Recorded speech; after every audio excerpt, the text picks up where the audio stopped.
Good morning student. अपन 12th class में अपनी बुक चल रही है सृजन, और सृजन का अपना चैप्टर चल रहा है मजदूरी और प्रेम।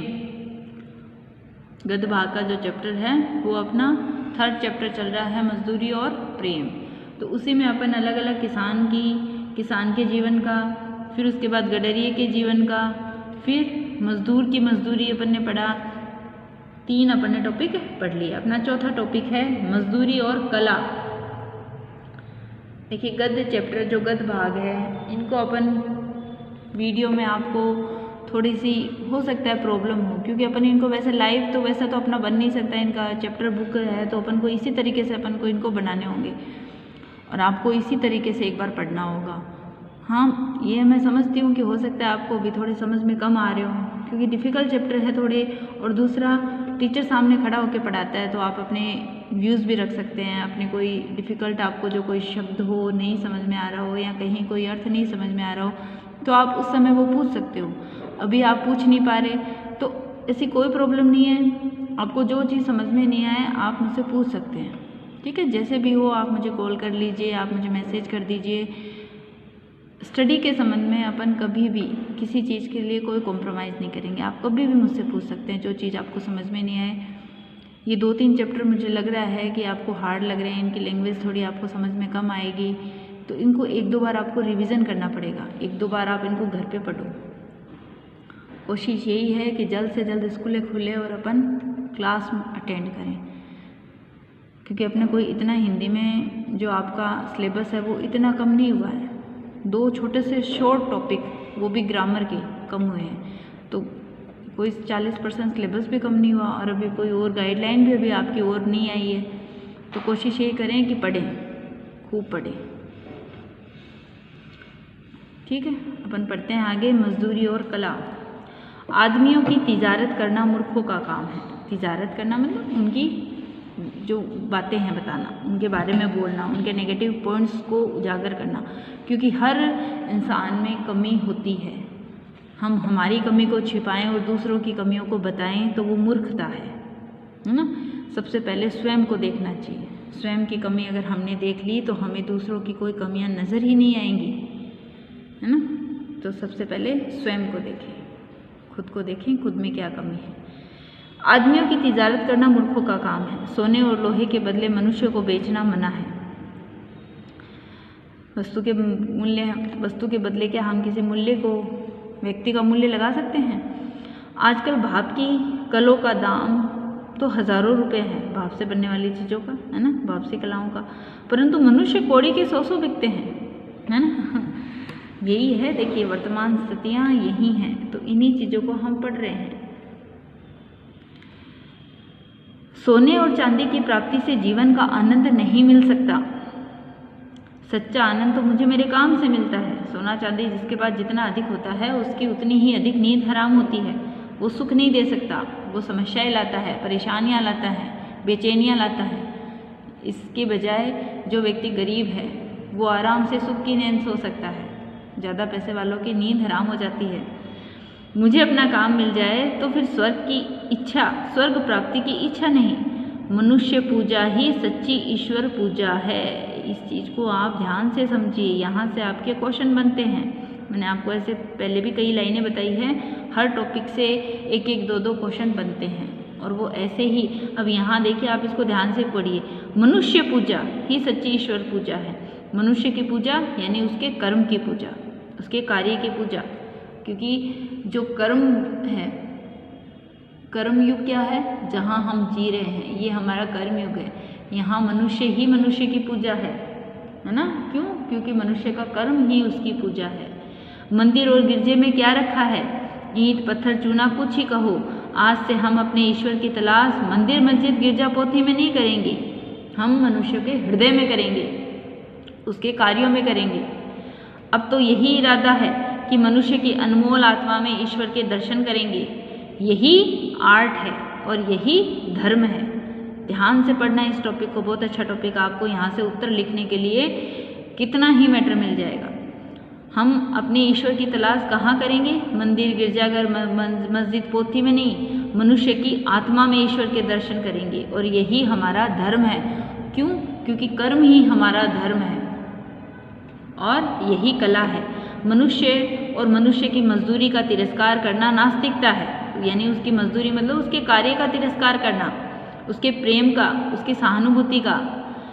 बिना काम, बिना मजदूरी, बिना हाथ के कला कौशल के विचार और चिंतन किस काम के? बिना काम यानी बिना काम, बिना कर्म, बिना मजदूरी यानी बिना उसकी सहानुभूति, बिना हाथ के कला कौशल के, बिना उसकी कला के, और बिना किसी चीज विचार और चिंतन के।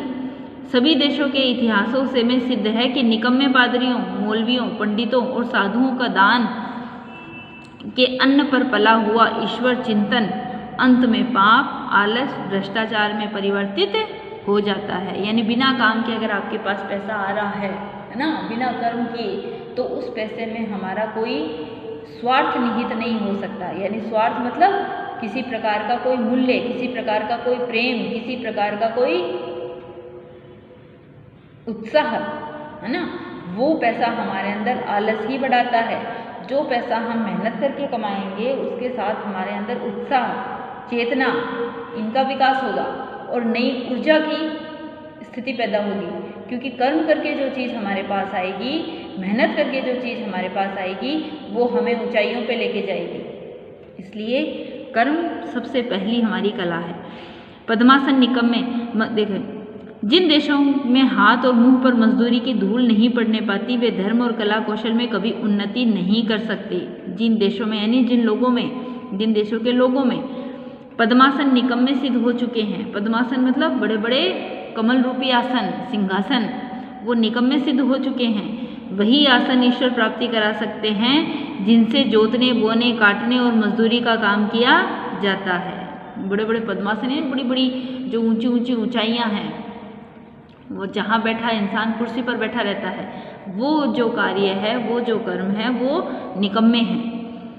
लकड़ी, ईंट, पत्थर और मूर्तिवान करने वाले लुहार, बढ़ई, मेमार और किसान आदि वैसे ही पुरुष हैं जैसे कवि, महात्मा और योगी। उत्तम से उत्तम और नीच से नीच काम करके सबके सब प्रेम शरीर के अंग है। किस रूप में? निकम्मे रहकर मनुष्यों की चिंतन शक्ति, निकम्मे रहकर मतलब बिना काम के मनुष्यों की जो चिंतन शक्ति है वो थक गई है। मैंने अभी आपको बताया था कि कर्म करने से चेतना जागृत होती है। तो जब मनुष्य निकम्मा रहता है तो उसकी चेतना यानी उसकी जागरण जो शक्ति है, यानी जो उसकी चेतना का मतलब है विकास की प्रगति, वो थक गई है। बिस्तरों और आसनों पर सोते और बैठे बैठे, है ना, बिस्तरों और आसनों पर सोते और बैठे बैठे मन के घोड़े हार गए हैं, यानी मन की गतियां थम गई है। सारा जीवन निचर चुका है, स्वप्न पुराने हो चुके हैं। आजकल की कविता में नयापन नहीं रहा, उसमें पुराने जमाने की कविता की पुनरावृत्तियां मात्र हो गई है, यानी पुरानी चीज़ों को ही दोहरान है। कुछ नया सोच, जो नई सोच है, जो नई प्रगति है, वो थम जाती है। इस नकल में असल की पवित्रता और कुंवारेपन का अभाव है, यानी कुछ नएपन का अभाव है। अब तो एक प्रकार का कला कौशलपूर्ण संगीत साहित्य संसार में प्रचलित होने वाला है। यदि वह न प्रचलित हुआ तो मशीनों के पहियों के नीचे दबकर हमें मरा समझिए। यह नया साहित्य मजदूरों के हृदय से निकलेगा, मजदूरों के यानी जो कर्मयोगी है, उन मजदूरों के कंठ से ये नई कविता निकलेगी जो अपना जीवन आनंद के साथ खेत के मेड़ों का, कपड़े के तागों का, जूते के टाकों का, लकड़ी की रगों का, पत्थर की नसों का भेदभाव दूर करेगी। यानी जो नई सीढ़ी आएगी वो मजदूरों की आवाज़ से होगी। जहाँ मजदूर है, जो कर्मयोगी है, जो अपने कर्म के बल पर अपने आप को नई ऊंचाइयों पर ले जाना चाहते हैं, उनकी नसों से एक नया राग निकलेगा। हाथ में कुल्हाड़ी, सिर पर टोकरी, नंगे सिर और नंगे पांव, धूल से लिपटे कीचड़ में रंगे हुए बेजान कवि जब जंगल में लकड़ी काटेंगे, तब लकड़ी काटने का शब्द इनके असभ्य स्वरों से मिश्रित होकर वायुयान पर चढ़ दसों दिशाओं में ऐसा अद्भुत गान करेगा कि भविष्य के कलावंतों के लिए द्रुपद और मल्लाह का काम देगा। जैसे द्रुपद ने हवन किया, है ना, और एक पुत्र पैदा हुआ उसके, तो वो हवन किस रूप में था? कर्म के रूप में, एक कर्म का बल था। तो वैसे ही जब नया युग आएगा, नए युग में हाथों में कुल्हाड़ी, जो कवि हैं, कवि की कल्पनाएं वो एक नया रूप लेगी, लेकिन किस रूप में लेगी? कर्म के रूप में। कर्म चारों दिशाओं में उनका उत्साह करेगा। चरखा काटने वाली स्त्रियों के गीत संसार के सभी देशों में कौमी गीत होंगे। कौमी गीत मतलब एकता को स्थापित करने वाले। मजदूरों की मजदूरी ही यथार्थ पूजा होगी। कला रूपी धर्म की तभी वृद्धि होगी और तभी नए कवि पैदा होंगे, तभी नए ओलियों का उद्भव होगा। कवि, ओलिए, ये सब क्या है?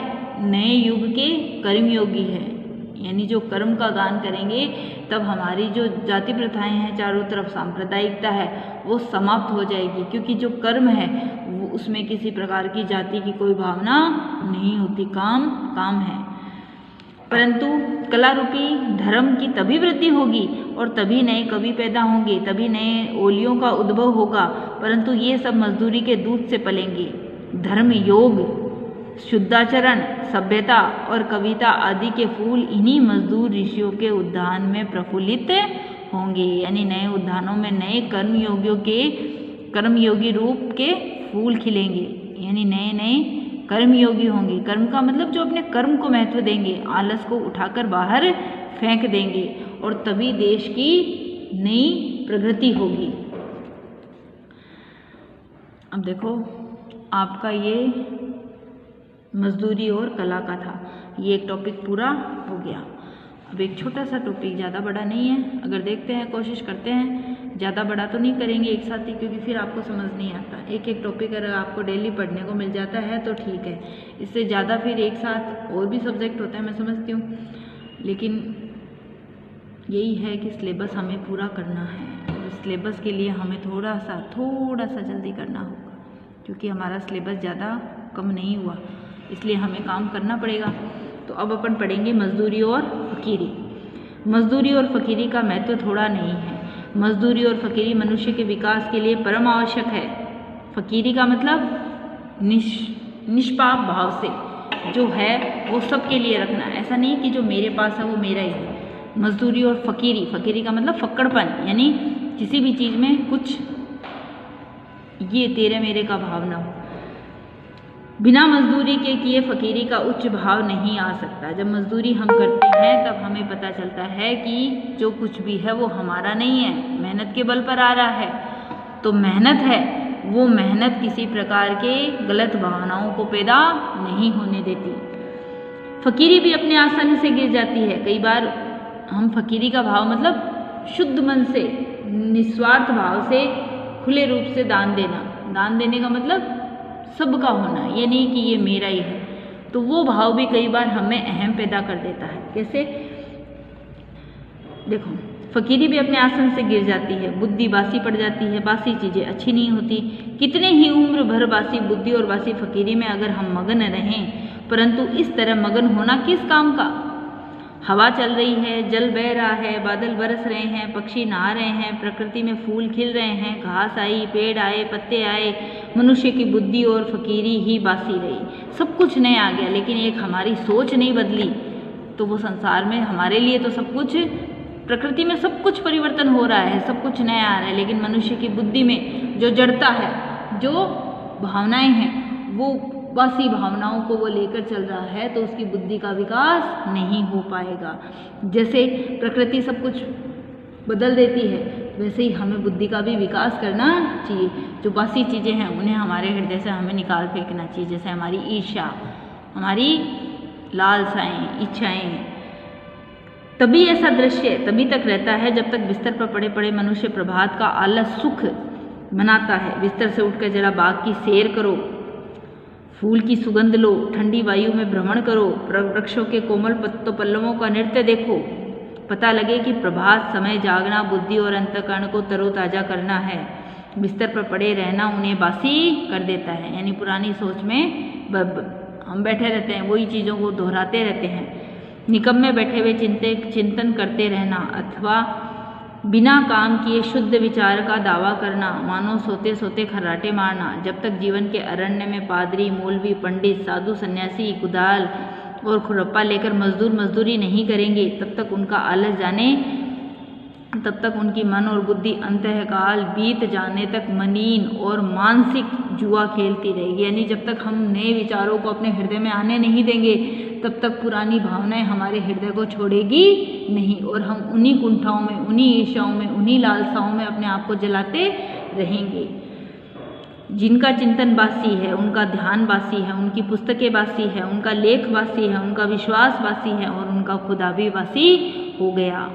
इसमें संदेह नहीं कि नए साल के गुलाब फूल भी वैसे ही खिलेंगे जैसे पिछले साल के खिले थे, परंतु इस साल वाले ताज़ा रहेंगे, इनकी लाली नहीं रहेगी, इनकी सुगंध नहीं रहेगी। जीवन के नियम पलटते नहीं हैं, वे सदा एक से रहते हैं, परंतु मजदूरी करने से मनुष्य को एक नया ताज़ा खुदा नज़र आने लगता है। ये बात सही है। देखिए, विचार हम वह सब कुछ वही रहते हैं, लेकिन अगर हमारे विचारों में परिवर्तन होता रहता है तो हम प्रगति करते रहते हैं।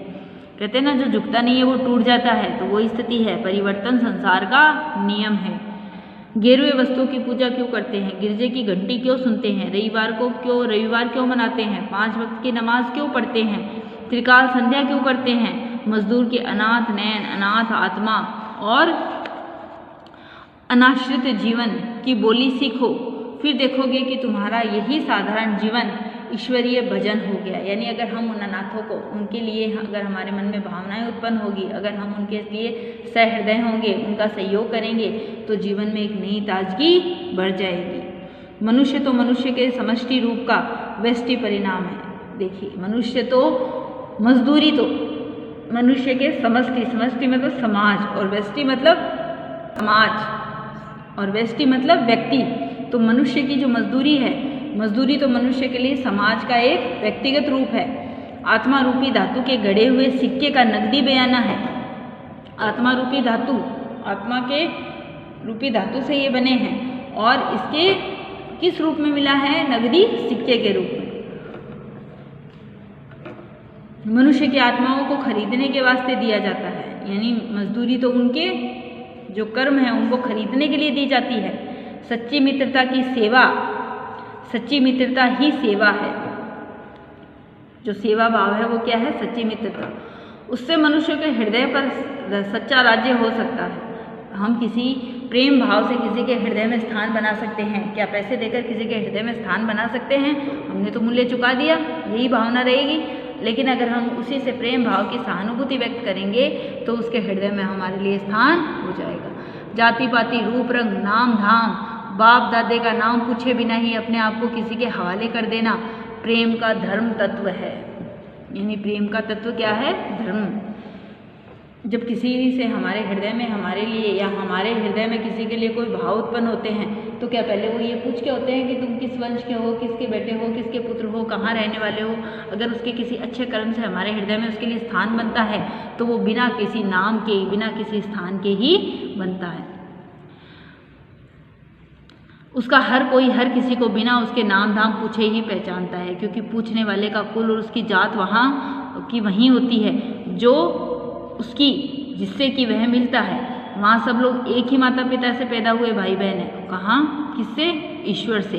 हम उस ईश्वर की संतान हैं। अपने ही भाई बहनों के माता पिता का नाम पूछना तो पागलपन से कम नहीं समझा जा सकता। यानी हम उस एक ही ईश्वर की संतान हैं। फिर भी अगर हम मनुष्य को इस रूप में किसी कर्म, उसके अच्छे कर्मों के करने के बाद ये पूछते हैं कि तुम किसके संतान हो, तो वो तो पागलपन नशा है। यह सारा संसार एक कुटुंबवत है। लंगड़े, लूले, लंधे, अंधे, बहरे उसी मौसूरी घर की छत के नीचे रहते हैं, जिसकी छत के नीचे बलवान, निरोग और रूपवान कुटुंबी रहते हैं। यानी ये सारा संसार एक परिवार है। मूढ़ों और पशुओं का पालन पोषण बुद्धिमान, सबल और निरोग ही करेंगे। आनंद और प्रेम की राजधानी का सिंहासन सदा प्रेम और मजदूरी सबल और निरोग ही करेंगे के कंधों पर रहता आया है। कामना सहित होकर भी मनुष्य निष्काम होता है। कामना सहित यानी इच्छा सहित, भाई काम कर रहे हैं तो कुछ उसका मेहनताना मिलेगा, ये तो हर व्यक्ति की इच्छा होती है, लेकिन फिर भी किसी के प्रति की गई मजदूरी हमारी निष्काम होती है, क्योंकि मजदूरी का बदला ही नहीं है। निष्काम कर्म करने के लिए जो उपदेश दिए जाते हैं उसमें अभावशील वस्तु स्वभावपूर्ण मान ली जाती है। पृथ्वी अपने ही अक्ष पर दिन रात घूमती है। ये पृथ्वी का स्वार्थ कहा जा सकता है, परंतु उसका ये घूमना सूर्य के इर्द गिर्द घूमना तो है, और सूर्य के इर्द गिर्द घूमना, सूर्यमंडल के साथ आकाश में एक सीधी लकीर पर चलना, अंत में इसको गोल चक्कर खाना, सदा ही सीधा चलना है। इसमें स्वार्थ का अभाव है। इसी तरह मनुष्य की विधि इसी तरह मनुष्य की विविध कामनाएं उसके जीवन को मानो उसके स्वार्थ रूपी धुरे का चक्कर देती है। यानी कहने का मतलब है कि हम दिन रात उठते हैं, शरीर का पालन पोषण करने के लिए हम कर्म करते हैं, तो वो कर्म हमारा निस्वार्थ कैसे कहेंगे हम? क्यों? क्योंकि उसमें कामना सहित है। लेकिन फिर भी परिवार में परिवार के सदस्य पालन पोषण नित्य का कार्य करना, आज हमारी माता जो हमारे लिए कर्म करती है, क्या वो किसी प्रकार की हमारे लिए मजदूरी लेती है? हमारे कपड़े धोना, हमारे लिए खाना बनाना, हमारे लिए सब कुछ करना, तो वो क्या है? निष्काम है, लेकिन वो कर्म है, वो अपने स्तर पर अपना एक कर्म है। स्वार्थ का यहाँ भी अभाव है। जब स्वार्थ कोई वस्तु ही नहीं है, तब निष्काम और कामनापूर्ण कर्म करना दोनों ही एक बात है ना? क्योंकि कर्म करना तो मनुष्य का कार्य है, अपने पालन पोषण के लिए करिए, चाहे वो संसार के लिए करे। कर्म करेगा, उसको उसकी मजदूरी के रूप में जो प्रेम भाव है वो ही उसका तत्व है। इसलिए मजदूरी और फकीरी का अन्योनाश्रित संबंध है। मजदूरी हम कर्म कर रहे हैं, फकीरी हम किसी प्रकार की कोई उम्मीद नहीं रखे, तो दोनों ही एक दूसरे के साथ अन्योनाश्रित संबंध है। मजदूरी करना जीवन यात्रा का आध्यात्मिक नियम है। जॉन ऑफ आर्क की फकीरी और भेड़े चराना, टॉलस्टॉय का त्याग और जूते गांठना, उमर खयाम का प्रसन्नतापूर्वक तंबू सिलना, खलीफा उमर का अपने रंग महलों में चटाई और आदि बुनना, ब्रह्मज्ञानी कबीर और रैदास का शूद्र होना, गुरु नानक और भगवान श्री कृष्ण का मूक पशुओं को लाठी लेकर हाँकना सच्ची फकीरी का अनमोल भूषण है। ये फकीरी क्यों? क्योंकि हमें किसी प्रकार की इससे कोई आशा नहीं है। ये कर्म हम हमारे स्वाभाविक रूप में कर रहे हैं, किसी प्रकार की कोई उम्मीद से नहीं, जो मन को खुशी दे या जिसमें हमारा प्रेम भाव छलके, तो वो फकीरी। तो ये एक प्रेम का भाव है और ये हमारा एक अनमोल आभूषण है। तो ये आपका चैप्टर यहाँ पूरा हो जाता है। आपको इस चैप्टर के क्वेश्चन आंसर भी करने हैं और इस चैप्टर को समझना भी है। लेकिन ध्यान से हमें जो चीज़ समझ में आई है उसे हमें पूरे जो टॉपिक हमने पूरे पढ़े हैं उन्हें आराम से एक बार रिवाइज करना है, ठीक है? तो फिर इसके नीचे क्वेश्चन आंसर है, लेखक पूर्ण सिंह ने किन किन व्यक्तियों को साधु कहा है? किसे साधु कहा है?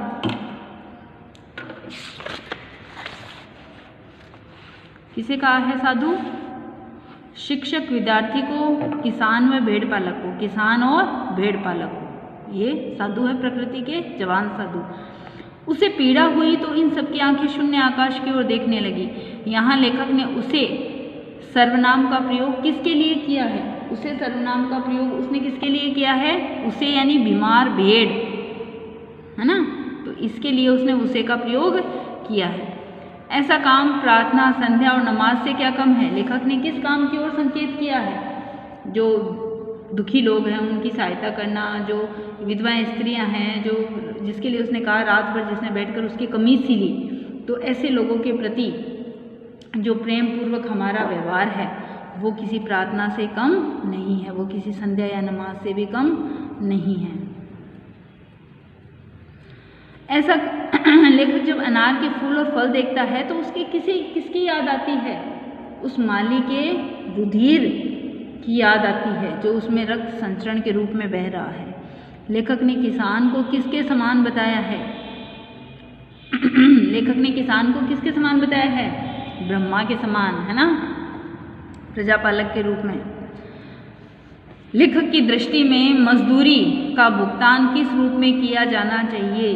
प्रेम व्यवहार के रूप में, है ना? मजदूर हमारे लिए जो काम करता है उसकी मजदूरी हम पैसे देकर उसका मूल्य चुकाना समझ लेते हैं, लेकिन उसके प्रति ये हमारी भूल है, क्योंकि मजदूरी करते समय हमारे उसके हाथ, पैर, आँख, नाक, सिर, जिस शरीर के सारे अवयव उसने हमें समर्पित कर दिए हैं, इसलिए समर्पण भाव से मजदूरी की है, इसलिए हमें उसके भुगतान के साथ ही प्रेम भरी कृतज्ञता के रूप में उसका भुगतान करना चाहिए।